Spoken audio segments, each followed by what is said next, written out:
184 DPC open பண்ணியிருக்கு. இதில் இன்றைக்கி லைவில் இருக்குது 23 டிபிசி சென்டர்ஸ் இன்னைக்கு ஒர்க் பண்ணிக்கிட்டு இருக்கு.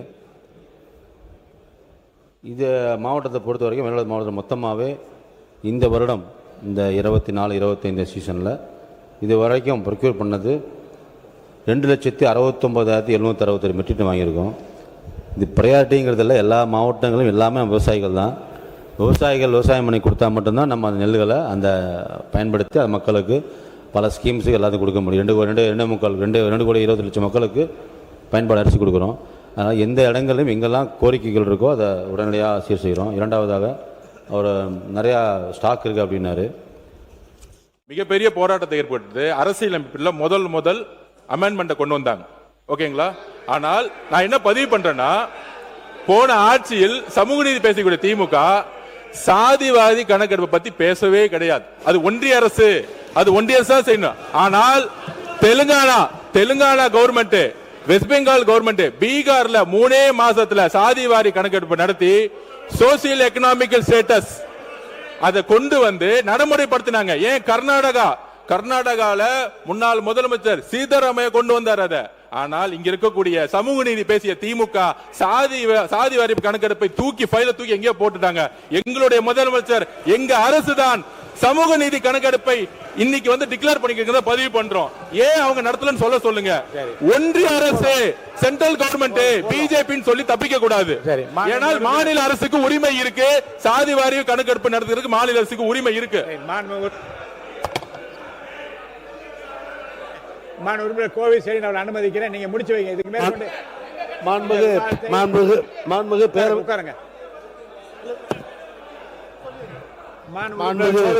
மாண்புமிகு பேரவைத் தலைவர் அவர்களே, வாதம் உச்சநீதிமன்றம் எங்களால் சொல்லுகிற வாதம், சாதிவாரி கணக்கெடுக்கிற உரிமை ஒன்றிய அரசுக்கு உண்டு. எனவே இந்த திட்டத்தின் அடிப்படையில் தான் கழக அரசு மேற்கொண்டதே தவிர சாதிவாரி கணக்கு எடுக்க வேண்டும் எடுக்கக்கூடாது என்பதில் எந்த நிலையானதும் அல்ல.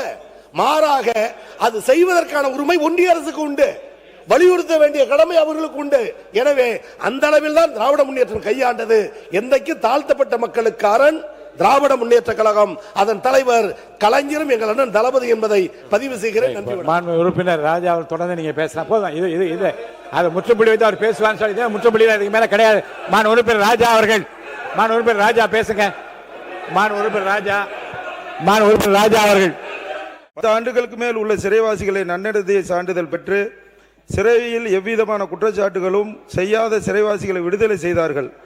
அதுபோன்றுதான் மாண்புமிகு தமிழ்நாடு முன்னாள் முதலமைச்சர் தளபதியார் ஆட்சி காலத்திலும் ஆளுநர் அவர்களால் கழக அரசினுடைய செயல் திட்டம் நிறுத்தி வைக்கப்பட்டது. இந்த அரசை நான் கேட்டுக்கொள்வது, தமிழகத்தில் இருக்கக்கூடிய சிறைவாசிகளை நன்னடத்தையின் அடிப்படையில் சிறையில் தன்னுடைய குற்றங்களை உணர்ந்துள்ளவர்களை கண்டறிந்து அவர்களை வெகு விரைவில் இந்த அரசு விடுதலை செய்ய வேண்டுகிறேன்.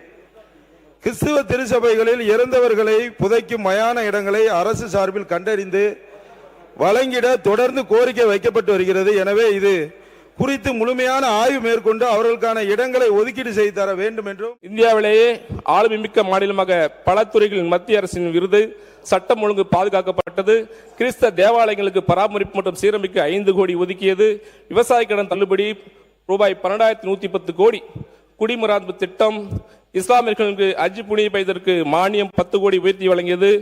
இப்படியெல்லாம் நவீன தமிழ்நாட்டை உருவாக்கி கட்டமைப்பு அழகு பார்த்தவர்கள் எங்கள் தலைவர்கள் எம்ஜிஆர் அவர்களும் அம்மா அவர்களும் அண்ணன் எடப்பாடி அவர்கள் என்பதை இங்கே பதிவு செய்ய விரும்புகிறேன். பேரத்தவர்களே, இது தீர்ந்து போன கட்சி இல்ல.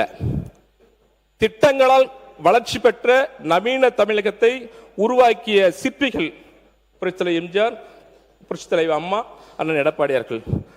ஆகவே என்னுடைய தொகுதிகளுடைய கோரிக்கைகள் ஒரு சிலவற்றை பதிவு செய்துவிட்டு 2024 நாள் 1/7/2026 அரசுக்கு கருத்து அனுப்பப்பட்டது. மாணவ நலன் கருதி இத்துறையின் கீழ் செயல்படும் விடுதிகளில் காலியாக உள்ள 441 இரவு காவலர் காலி பணியிடங்களை ப்ரொஃபஷனல் அவுட் சோர்சிங் ஏஜென்சி வாயிலாக நிரப்பட இவ்வேக்க கடிதம் எண் B4 408/2026 நாள் 19/7/2026 வாயிலாக அரசுக்கு கருத்து அனுப்பப்பட்டு நடவடிக்கை மேற்கொள்ளப்பட்டு வருகிறது. காலியாக உள்ள தூய்மை பணியாளர் பணியிடங்களை படிப்படியாக நிரப்ப நடவடிக்கை மேற்கொள்ளப்படும் என்பதை மாண்புமிகு பேரவைத் தலைவர் வாயிலாக உறுப்பினர்களுக்கு தெரிவித்துக் கொள்கின்றேன். உறுப்பினர் கொஞ்சம் உட்காருங்க. மாண்பு உட்காருங்க.